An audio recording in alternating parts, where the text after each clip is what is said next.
आपका स्वागत है पीके हॉरर में। अगर हिम्मत है तो अंत तक देखिए, क्योंकि यहाँ जो दिखता है वो हमेशा इंसान नहीं होता। रात का समय था। ट्रक ड्राइवर रामेशियो अपनी टाटा 613 ट्रक लेकर जोधपुर से जयपुर की तरफ जा रहा था। सड़क सुनसान, आसपास सिर्फ पेड़ और अंधेरा। तभी अचानक गोविंदो की आवाज गाड़ी के पीछे से गूंज उठी। रामेशियो रुको! रमेशियो ने ब्रेक मारा, पर पीछे कोई नहीं था। उसकी सांस तेज हो गई। कुछ गलत था। जैसे ही ट्रक आगे बढ़ा, सामने अंधेरे में एक आदमी खड़ा दिखाई दिया। फिर उसका चेहरा न तो इंसान जैसा था, न ही पूरी तरह शैडो। रमेशियो डर के मारे ऑलमोस्ट ट्रक रोक ही चुका था। मुझे गाड़ी में बैठना है, आदमी बोला, लेकिन उसकी आवाज बहुत वियर्ड थी।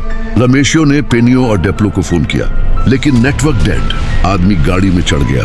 रास्ता सुनसान, हवा तेज, और आदमी लगातार बोल रहा था पुराने हादसों की कहानी, जैसे कि सड़क पर पहले कई ड्राइवर्स गायब हो चुके थे। रमेशियो की आंखें टकराई गोविंदो और भोमाराम की आंखों से। लेकिन सवाल था, ये आदमी कौन था? ट्रक अचानक एक पुरानी खंडहर वाली ढाबे के सामने रुक गया। भोधारम की आवाज गूंजी, रमेशियो, यही वो जगह है। ढाबा सुनसान, बाहर कोई नहीं। दरवाजे पर खून के स्टेन्स और कुछ अधूरी लिखी बातें। हम तुम्हारा इंतजार कर रहे थे। रमेशियो के हाथ कांप रहे थे, लेकिन आदमी बिना बोले चुपचाप ड्राइवर सीट पर बैठा रहा। रमेशियो ने फाइनली फ्लैशलाइट ऑन किया और देखा ट्रक के अंदर बैठा आदमी डीप्लो का पुराना फोटो था, जो 2 साल पहले ही हाईवे पर गायब हुआ था। गोविंदो और भोमाराम के एक्सप्रेशंस बदल गए।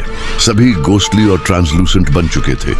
रामेशियो समझ गया, ये कोई इंसान नहीं, ये वही ड्राइवर्स और ट्रैवलर्स थे जो कभी इस हाईवे पर गायब हुए थे।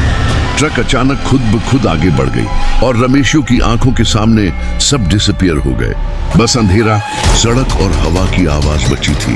रात का समय था और सड़क पर कुछ अजीब होने वाला था।